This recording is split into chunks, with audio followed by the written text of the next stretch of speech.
Hermanos, tengan ustedes muy buenas noches. Les saludo en el nombre de nuestro Señor Jesucristo y es un placer poder estar nuevamente con ustedes para compartir la palabra del Señor en esta oportunidad.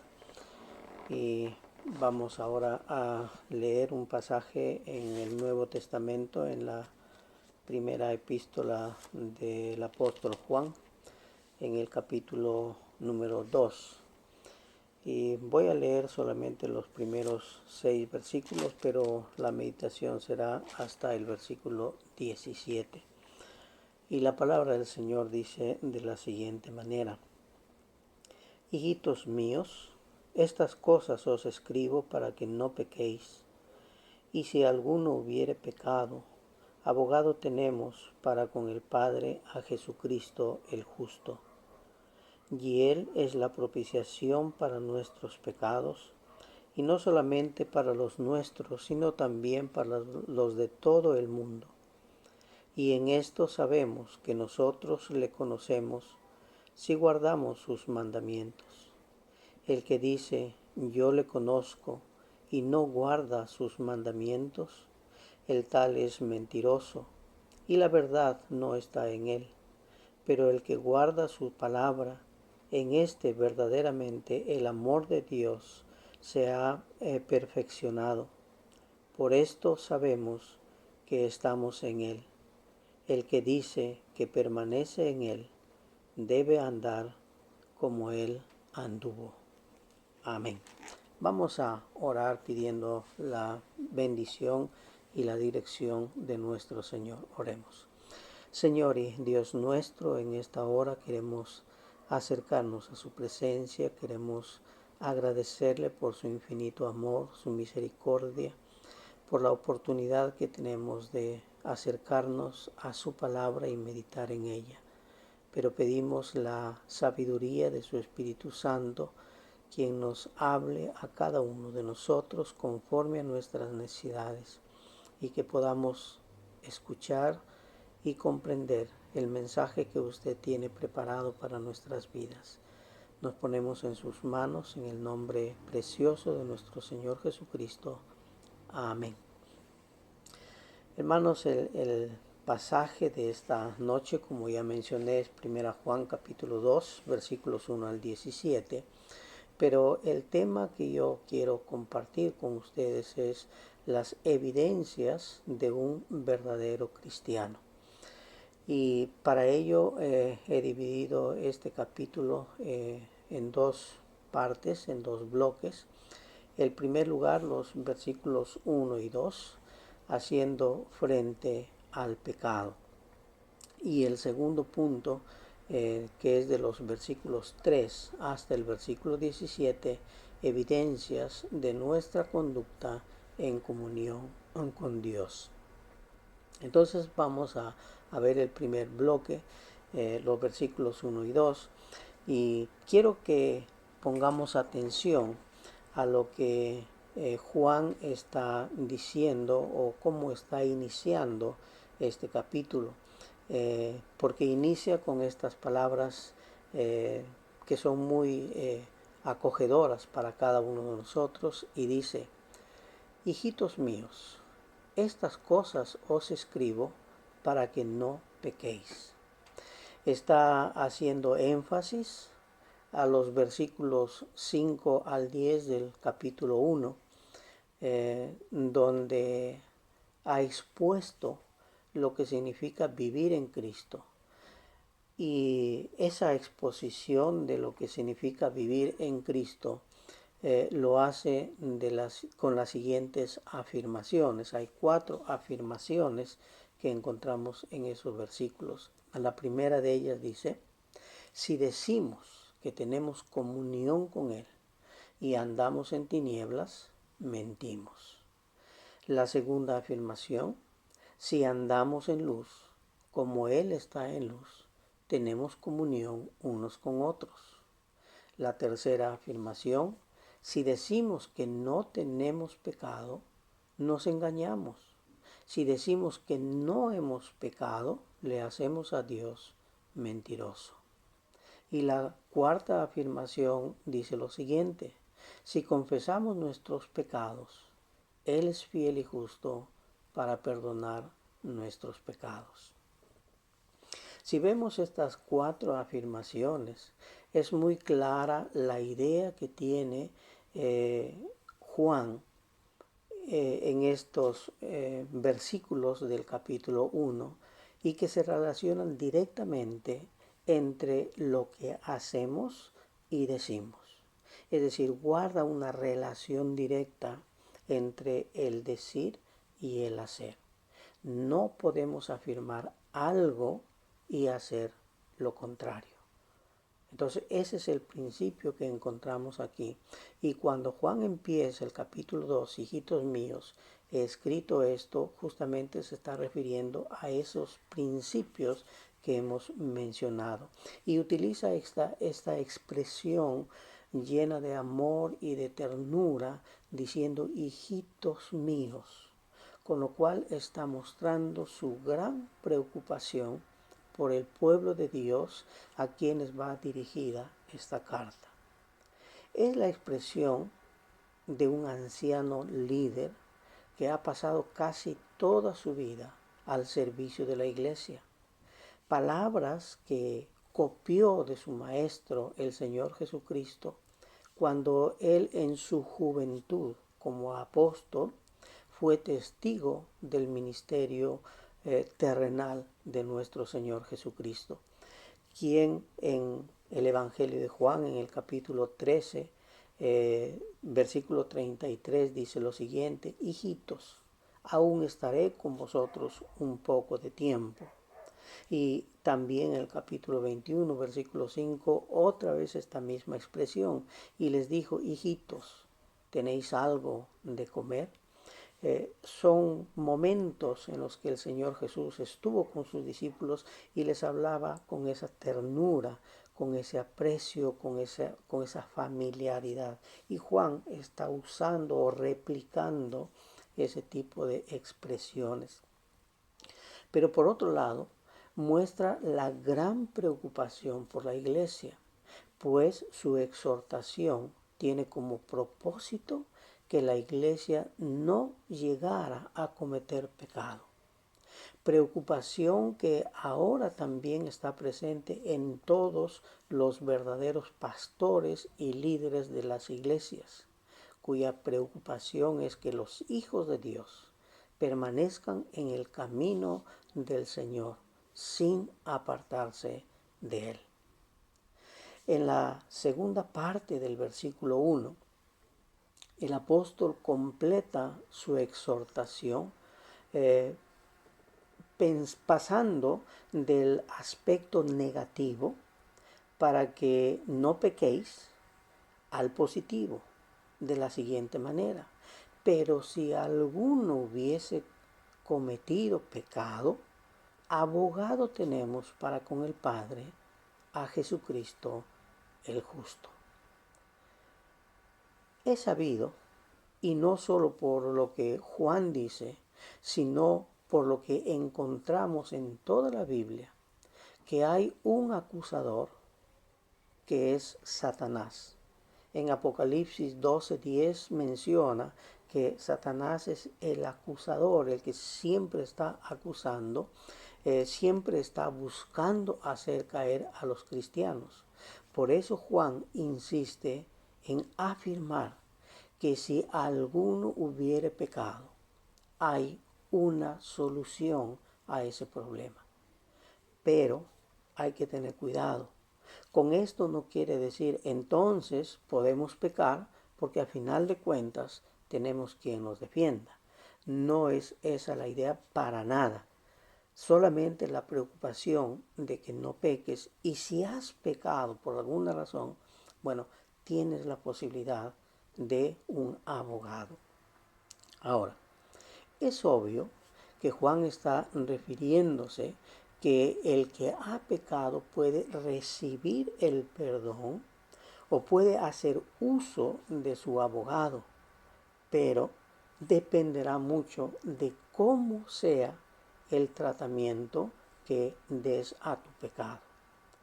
Y podemos encontrar tres maneras como uno puede hacer frente al pecado.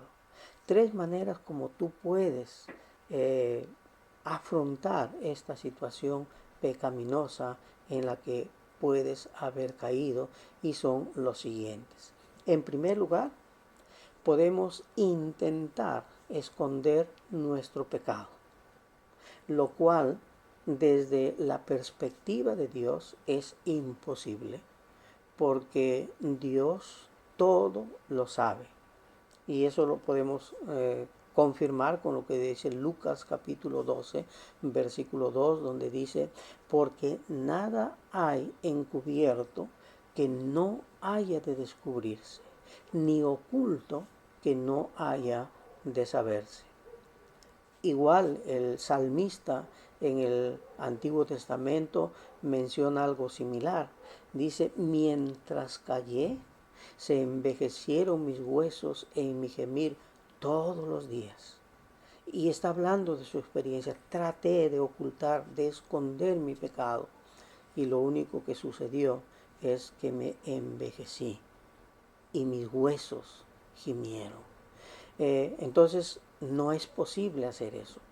Pero recordemos que desde que se cometió el primer pecado, esta fue la actitud del ser humano. Adán y Eva trataron de cubrir su desnudez con hojas de higuera y luego se escondieron tras los árboles en vez de acercarse y pedir perdón a Dios. En el capítulo 3 de Génesis, los versículos 7 y 8, encontramos esta historia. Dice: entonces fueron abiertos los ojos de ambos, es decir, una vez que comieron del fruto prohibido. Y dice: conocieron que estaban desnudos. Entonces cosieron hojas de higuera y se hicieron delantales. Y oyeron la voz de Jehová Dios que se paseaba en el huerto al aire del día. Y el hombre y su mujer se escondieron de la presencia de Jehová Dios entre los árboles del huerto.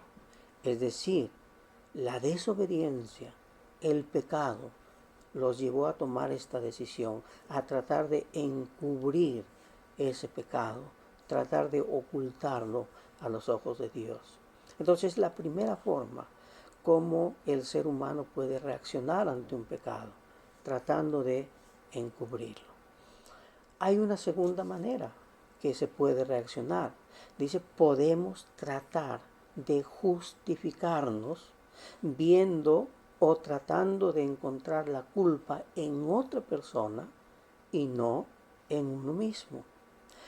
Y ese ejemplo lo encontramos otra vez en Génesis, cuando Dios, sabiendo ya del pecado, va en busca de Adán y él está escondido.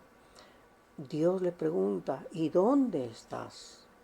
Y miren la respuesta que Adán está dando en ese momento. Dice: oí tu voz en el huerto y tuve miedo, porque estaba desnudo y me escondí.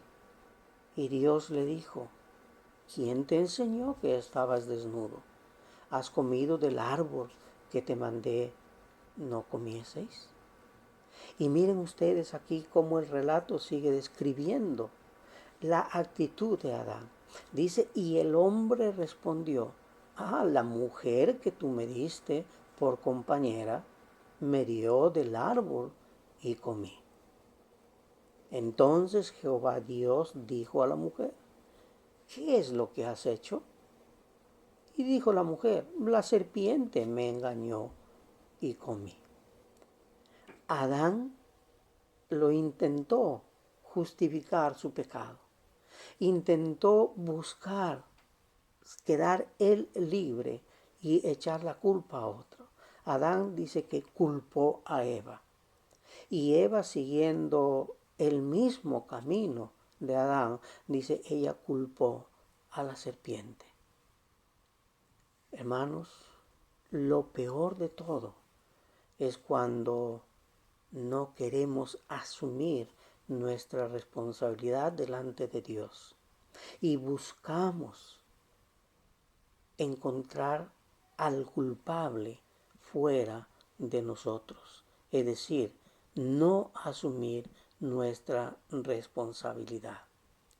Esa entonces es la segunda forma, tratar de justificarme culpando a otras personas. Pero hay una tercera forma cómo se puede afrontar el pecado, y es la siguiente: podemos confesar nuestros pecados. Y eso encontramos en 1 Juan capítulo 1 versículo 9, cuando dice: si confesamos nuestros pecados, Él es fiel y justo para perdonar nuestros pecados y limpiarnos de toda maldad.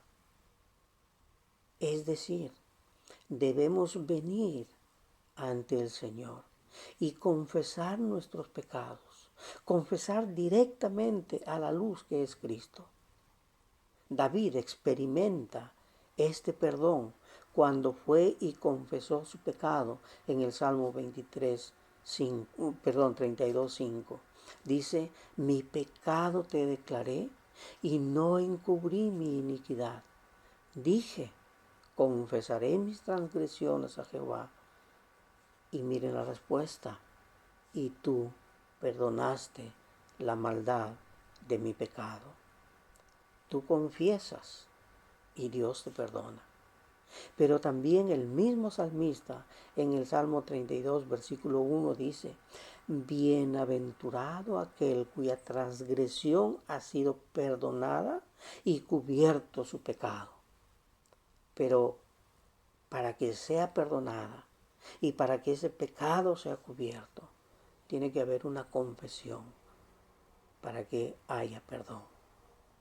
Hermanos, de las tres maneras de afrontar el pecado, esta tercera es la que corresponde a todos los cristianos. Si caes en pecado, debes confesarlo, no ocultarlo, no buscar un responsable, sino asumirlo delante de Dios. En el capítulo 2, el versículo 2, dice: y es la propiciación por nuestros pecados, y no solamente por los nuestros, sino también por los de todo el mundo. Está refiriéndose a la acción que debemos tener. Cuando dice: tenemos abogado, pero tenemos que acercarnos a él. Y está escribiendo aquí que este abogado es la propiciación por nuestros pecados. Ahora, ¿qué significa el término propiciación? La justicia de Dios perfecta y pura, que satisface completamente en la cruz del Calvario. Es decir, es un sacrificio perfecto, completo, suficiente para pagar todos nuestros pecados, lo cual, como seres humanos, es imposible hacerlo. Entonces, al escuchar que Jesucristo es nuestra propiciación, tenemos que entender que no hay nada, por bondadoso, bueno o altruista que podamos ser, que compare con la propiciación de Cristo. No hay comparación. Esa propiciación, esa entrega de Cristo es la única que puede perdonar nuestros pecados. Y por eso dice: abogado tenemos en Cristo Jesús. Así que esa debe ser nuestra actitud. El hecho de ser nuestra propiciación, dice el teólogo Rodríguez Molero, se indica que Cristo es ambas cosas, es decir, propiciador y propiciación. Es decir, que es el sumo sacerdote que presenta el sacrificio, pero a la vez es la víctima, porque Él se presenta como sacrificio. Cuando se refiere a nuestros, en este versículo 2, nuestros pecados, está refiriéndose a todos los pecados que cometieron los cristianos, los que tienen comunión con el Padre o los que son hijos de Dios. Por eso dije al principio, la epístola de Juan está dirigida a la iglesia, no es general, sino al pueblo de Dios. Punto número 2.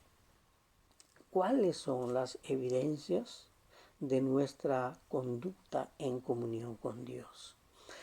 Y este punto lo desarrolla en los versículos 3 hasta el 17. Y vamos a ver aquí también 3 aspectos que son fundamentales.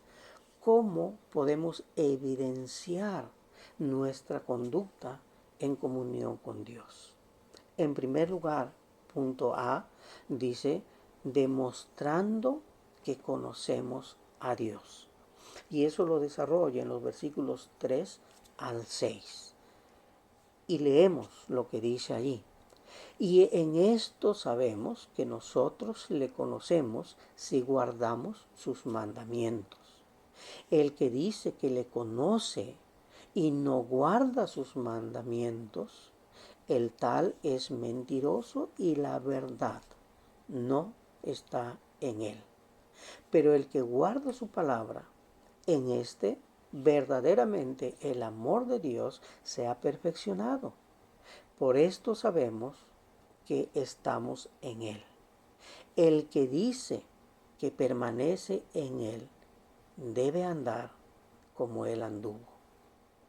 Ahora, en este bloque, en estos versículos que acabamos de leer, claramente podemos observar que el conocimiento, es decir, el conocer a Dios, está íntimamente relacionado con guardar su palabra. Y al mismo tiempo, el obedecer a la palabra de Dios es una prueba de nuestro amor para Dios. Ahora, si queremos graficarlo de alguna manera, diríamos lo siguiente. Conocer es igual a obedecer y obedecer es igual a amar. Y esas 3 palabras forman una trilogía en esta acción que Juan está pidiendo de su pueblo. El guardar su mandamiento es la única forma de conocer y amar a Dios. No hay otra manera de poder llegar a conocer y amar a Dios. Por eso Juan lo muestra como condicionantes. Lo conozco siempre y cuando guarde sus mandamientos. De lo contrario, me vuelvo mentiroso. Es decir, hay una acción y una reacción al mismo tiempo. Porque dice ahí, lo conozco siempre y cuando guarde sus mandamientos. Yo no puedo decir que conozco a Dios, que amo a Dios, pero que dejo de hacer las cosas que Dios me manda. Ahora, es maravilloso lo que encontramos en el versículo 5. Dice, el que guarda su palabra, en este verdaderamente el amor de Dios se ha perfeccionado. Está dando fruto. Hay un nuevo deseo que va más allá de solo satisfacer mis necesidades o cumplir con mis sueños. Ahora queremos, anhelamos glorificar a Dios. Es decir, sentimos esa necesidad de hacerlo. Pero dependerá mucho de cómo sea tu obediencia a esa palabra de Dios. Y también hay 3 formas de poder entender lo que es la obediencia. La primera de ellas, obedezco porque tengo que obedecer. Es mi obligación de obedecer. Estoy obligado a hacerlo. Y voy a poner un ejemplo para que tal vez sea un poco más fácil de entender. Eh, Obedezco a mi jefe en el trabajo, de lo contrario, me van a llamar la atención, eh, me van a descontar mi salario o lo más drástico, me van a expulsar o me van a despedir. Entonces, la obediencia aquí es por una obligación que siento. Si no cumplo, voy a tener consecuencias. Voy a ser separado, voy a sufrir penalidades, etcétera, etcétera. Esa es la primera forma como uno puede demostrar obediencia. La segunda forma, obedezco porque necesito obedecer. Y también voy a dar un ejemplo.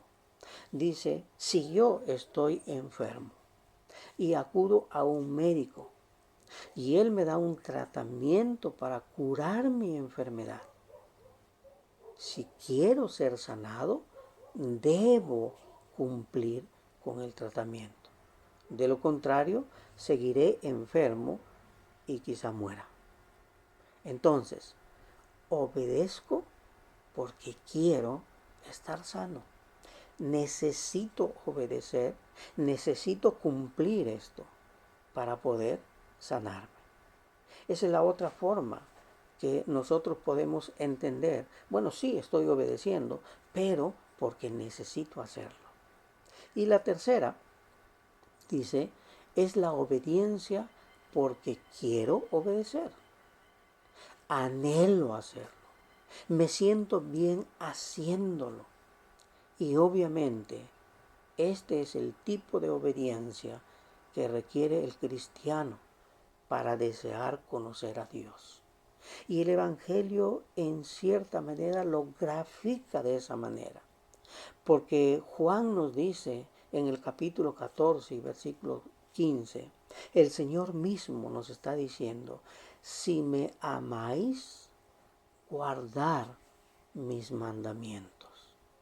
Y en Lucas 6:46 dice, ¿por qué me llamas Señor, Señor, si no haces o no hacen lo que les digo?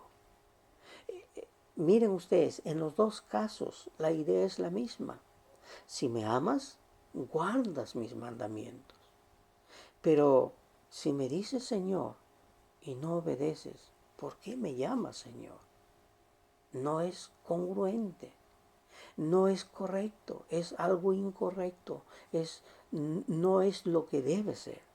Entonces, hermanos, amigos, hay necesidad de una obediencia, pero una obediencia que lo hacemos porque deseamos, porque nos sentimos bien, no porque estamos obligados y no porque es necesario hacerlo, sino porque me siento bien hacerlo. Y obviamente estamos aquí pensando en la obediencia a Dios. Entonces tengamos eso en cuenta. La obediencia, entonces, es una evidencia del amor a Dios. Si yo amo a Dios, soy obediente. Cuando amo a Dios, obedezco, es un deleite, es un placer hacer las cosas para el Señor. Si amo a Dios, ya no puedo andar o permanecer en la oscuridad. No puedo seguir haciendo aquellas cosas por las cuales Cristo fue llevado a la cruz. Es decir, ya no puedo seguir pecando. No puedo cometer pecados porque estaría ofendiendo a Dios. Estaría negando con mis hechos a Dios. Y finalmente, el que obedece a Dios tiene que seguir su ejemplo. Eso es lo que dice en el versículo 6.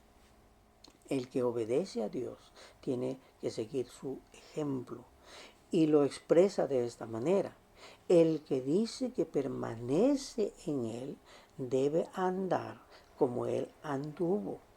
Por eso dice el Señor, yo soy el camino, la verdad y la vida. Si nosotros caminamos en ese camino, si nosotros andamos como el Señor anduvo, entonces le amamos al Señor. Sabemos que el Señor Jesús no cometió pecado, no cayó en la tentación. Entonces nosotros debemos tratar de imitarlo. Él es nuestro referente, nuestro modelo. Si no seguimos su ejemplo, no nos esforzamos por hacerlo, entonces no le amamos. Y Pedro dice en su primera epístola, porque escrito está, sed santos porque yo soy santo. Tenemos que tratar de acercarnos lo más posible a esa santidad, porque Dios es santo. Sed pues vosotros perfectos, como vuestro Padre que está en los cielos es perfecto. Eso es lo que nos dice el Evangelio de Mateo. Entonces, vemos ahí la idea que nos da la palabra de Dios. ¿Cómo debe ser nuestra actitud para realmente mostrar nuestro afecto o nuestro acercamiento a Dios? Juan está aquí apelando a la conducta, al hecho de vivir diariamente en comunión con los demás, mostrando hechos, acciones, como dice también Santiago. Hermanos míos, ¿de qué aprovecha si alguno dice que tiene fe y no tiene obras? ¿Podrá la fe salvarlo? ¿De qué sirve que proclames que eres cristiano, pero tus obras no dicen la realidad? O peor todavía, contradicen la palabra de Dios. Entonces eso no podemos hacerlo. Hay una expresión muy conocida cuando el Señor Jesús está siendo crucificado entre dos ladrones, dicen, el ladrón bueno. No es bueno. Si es un ladrón es malo. Ahora lo que tendríamos que decir es el ladrón arrepentido, pero no el ladrón bueno. Porque si es ladrón y si está condenado es porque ha hecho mal, es malo. Entonces hay que entender eso. Y a veces, no, yo soy un cristiano, pero a veces fallo, ¿no? Claro, fallamos, pero tenemos que tener conciencia de lo que estamos haciendo, que nuestras obras traten de ir a la par con lo que proclamamos, con lo que decimos o con lo que la palabra de Dios nos está diciendo. Ahora, demostrando permanecer en la luz, el segundo punto, el punto B. Entonces, demostrando que permanecemos en la luz. Y esto lo vemos en los versículos 9 al 11. En esta sección Juan utiliza el binomio amor-odio. Dice también amor-odio juntamente con luz-tinieblas. Palabras que son antagónicas entre sí, pero Juan pone bien en claro esta oposición entre amor y odio, así como lo hizo en los versículos 5 y 7 del capítulo 1, al oponer la luz a las tinieblas. Y nosotros sabemos, si hay luz, no hay tinieblas. Y si hay tinieblas, no hay luz. Sabemos eso perfectamente. Así pues, al haber antagonismo entre amor y odio, lo mismo que entre luz y tinieblas, el autor sagrado puede asegurar que el que aborrece a su hermano está todavía en tinieblas. Nadie puede decir, yo ando en la luz, pero aborrezco a mi hermano. Es falsa su jactancia de que está en luz. En cambio, si vemos lo que dice en el versículo 10, el que ama a su hermano permanece en la luz. Y si comparamos los versículos 1, los versículos 6 del capítulo 1 con el versículo 9 del capítulo 2, podemos ver claramente el propósito de Juan para con sus oyentes de la importancia que tiene esta comunión triple. Yo, tú y el Señor. Explico lo que estoy mencionando aquí. La comunión tiene que ver en una forma vertical, es decir, mi comunión con Dios.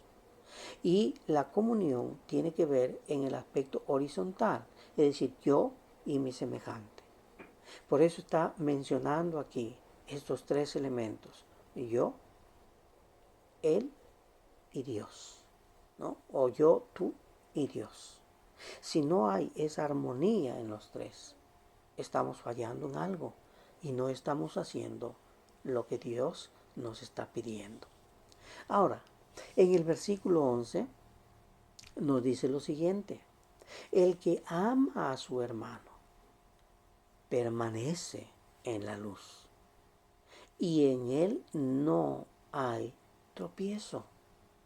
El apóstol Juan está haciendo eco de las palabras de su maestro, el Señor Jesús, cuando dice a sus discípulos en Juan capítulo 8, versículo 12: yo soy la luz del mundo. El que me sigue no andará en tinieblas, sino que tendrá la luz de la vida. Ahora, si esto lo comparamos con el capítulo 12, versículo 35, el énfasis de Juan aquí, como dice Matthew Henry, es similar. El que mora en la luz no solamente ve bien dónde poner los pies, sino que rodeado de luz, embebido de ella, tiene serenidad en su cabeza para juzgar rectamente y caliente el corazón para amar generosamente. Qué tremenda expresión. Pero eso significa que tenemos que estar en la luz, tenemos que disfrutar de la luz, llenarnos de esa palabra de Dios que es la luz para el cristiano. Por eso la Escritura dice que la palabra de Dios es luz para nosotros, porque nos guía y nos enseña cómo hacerlo. Pero tenemos que cogernos de ella y practicar lo que ella nos está diciendo. Ahora, por el contrario, miren lo que dice en el versículo siguiente: el que aborrece a su hermano está en tinieblas y anda en tinieblas y no sabe a dónde va, porque la tiniebla le ha cegado los ojos. Y eso es muy claro. Si uno está en un lugar oscuro, realmente no sabe qué hacer. Esta imagen es muy comprensible para cada uno de nosotros, porque es nuestra experiencia. Sabemos que si estamos en un lugar que no hay luz, en primer lugar, no sabemos cómo desplazarnos. No sabemos cuándo esquivar los obstáculos que pueden estar allí. La figura es la misma. El que aborrece a su hermano está ciego para hacer las cosas. No sabe cómo, no sabe cuándo hacerlo, ni por dónde desplazarse. El sabio Salomón dice en los Proverbios, el capítulo 4, versículo 19, el camino de los impíos es como la oscuridad. No saben en qué tropiezan. Una verdad muy clara para nosotros. Ahora, si realmente decimos que nosotros amamos a Dios, entonces dejemos que sea su luz la que nos guíe. Si decimos que amamos a Dios, que nuestros hechos estén de acuerdo con lo que Dios quiere que hagamos. Si decimos que amamos a Dios, no miremos mal a nuestro prójimo. Si decimos que amamos a Dios, sigamos el camino de Dios. Yo he escuchado en varias oportunidades: no, es que yo soy cristiano. a mi manera. Pero no se trata de ser cristiano a mi manera, sino a la manera como Dios lo ha establecido. Y finalmente, dice, demostrando hacer la voluntad de Dios. Este es el tercer principio. Demostrando que hacemos la voluntad de Dios. Y eso lo encontramos en el último párrafo, los versículos 15 al 17, donde dice, no améis al mundo, ni las cosas que están en el mundo. Si alguno ama al mundo, el amor del Padre no está en él. Porque todo lo que hay en el mundo, los deseos de la carne, los deseos de los ojos y la vanagloria de la vida, no provienen del Padre, sino del mundo. En este párrafo, Juan pasa a exhortar a sus lectores a que permanezcan separados del mundo y de todo lo que el mundo ofrece. Y lo sustenta diciendo una vez más que no hay armonía entre el amor de Dios y el amor del mundo. Es decir, o amas a Dios o amas al mundo, pero no puedes amar a los dos. Y el término mundo, en este caso, lo tomamos en el sentido de el sistema mundano de criterios y actitudes, tanto en lo moral, en lo filosófico, etcétera, etcétera, que se oponen a Dios. Y obviamente, estas concepciones, estas ideas, están bajo la influencia de Satanás. No estamos hablando del mundo como la creación de Dios, porque dice la Escritura en el Génesis que Dios creó y todo era bueno. Pero a lo que nos referimos aquí son a las ideas, a los pensamientos que son producto de la carnalidad, del deseo del ser humano y que se alejan de los principios que Dios ha establecido. Es decir, el sistema que ha implantado el pecado. No en el sentido entonces del mundo físico creado por Dios. Y esta misma idea lo repite otra vez en el capítulo 5, versículo 19 de Primera de Juan. Dice, sabemos que somos de Dios y el mundo entero está bajo el maligno. Entonces hay dos fuerzas, la del bien y la del mal.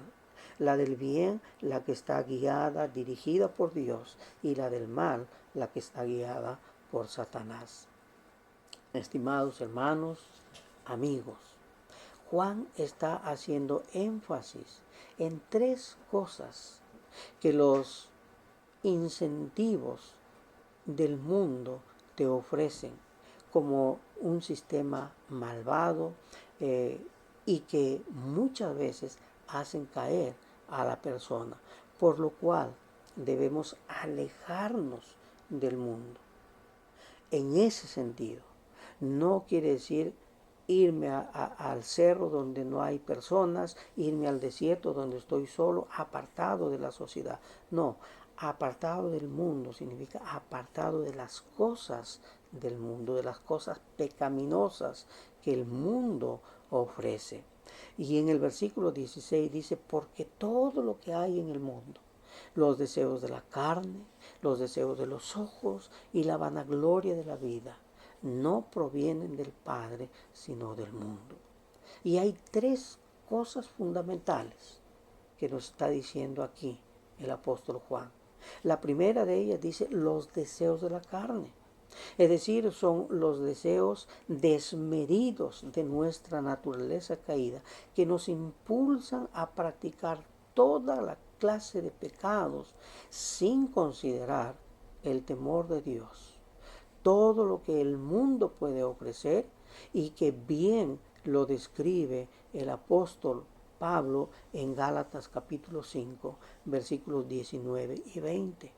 Donde dice, y manifiestas son las obras de la carne, que son adulterio, fornicación, inmundicia, lascivia, idolatría, hechicería, pleitos, celos, iras, contiendas, disensiones, herejías, envidias, homicidios, borracheras, orgías y cosas semejantes a estas, acerca de las cuales os amonesto, como yo os lo he dicho antes, que los que practican tales cosas no heredarán el reino de Dios.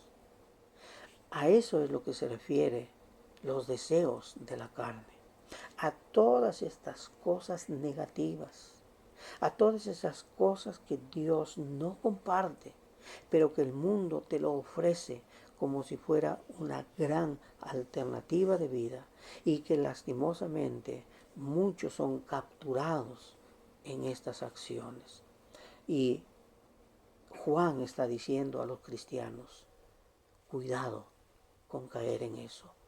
No se dejen llevar por los apetitos de la carne, los deseos de la carne.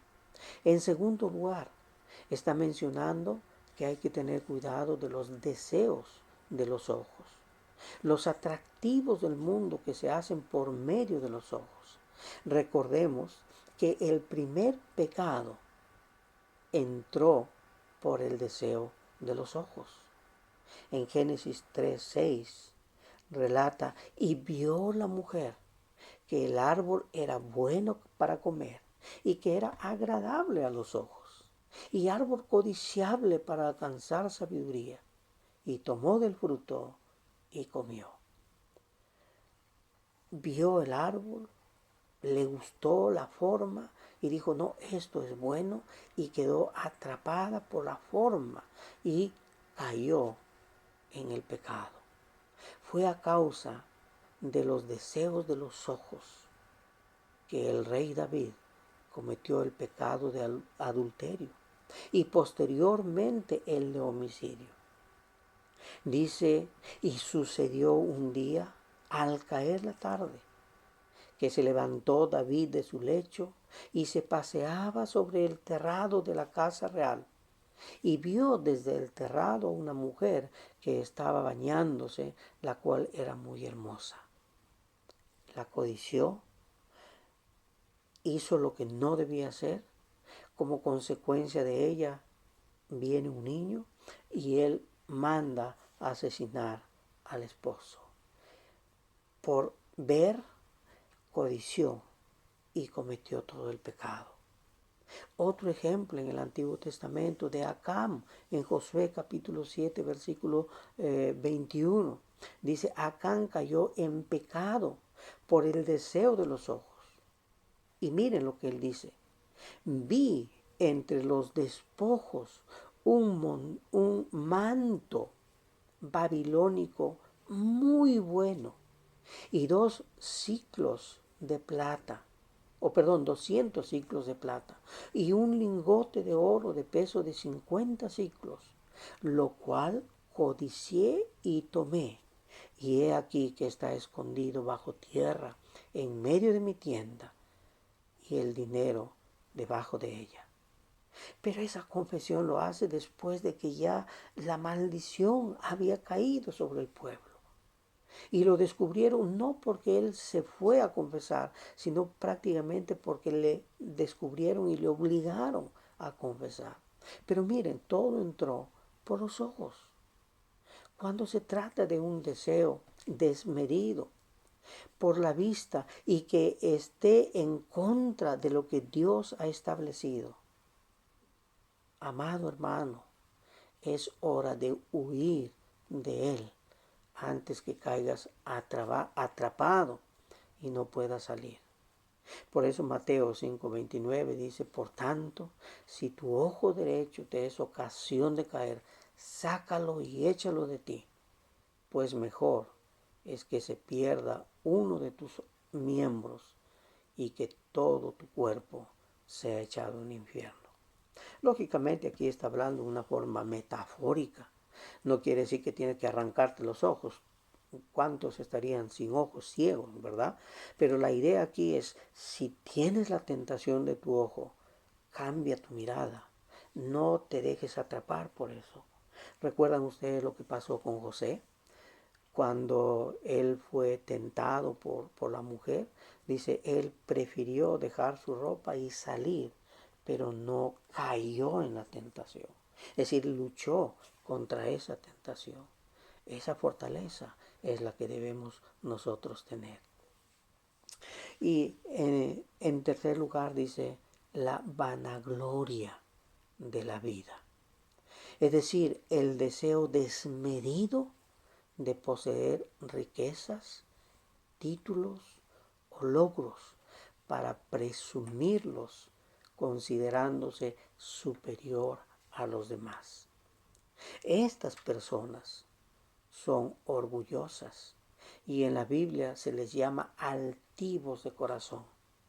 Y el salmista nos dice lo siguiente: Jehová es excelso y atiende al humilde, más al altivo mira de lejos.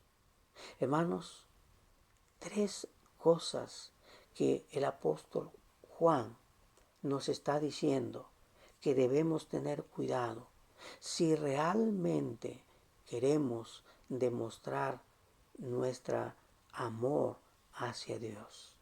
Si queremos demostrar que andamos haciendo la voluntad de Dios.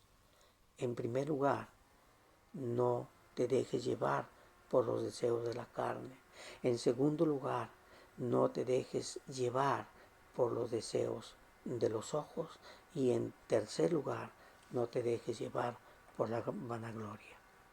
En conclusión, si queremos realmente mostrar o demostrar que nosotros vivimos conforme a lo que Dios ha establecido, si realmente queremos evidenciar nuestro verdadero cristianismo, tenemos que cuidarnos de todo esto que Juan nos está diciendo.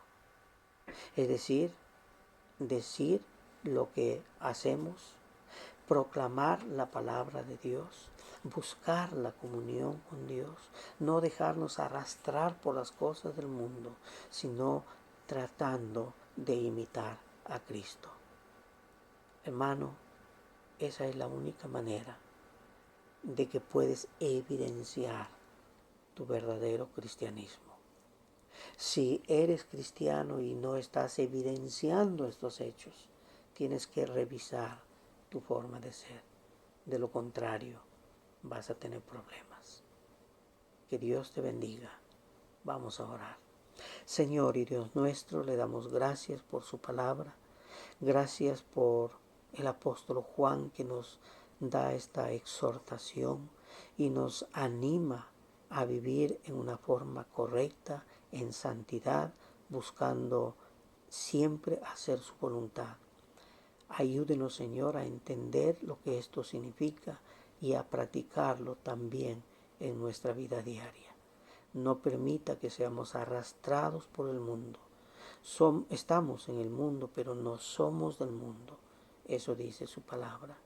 Ayúdenos, Señor, a mantenernos en el camino del Señor. Lo pedimos en Cristo Jesús. Amén.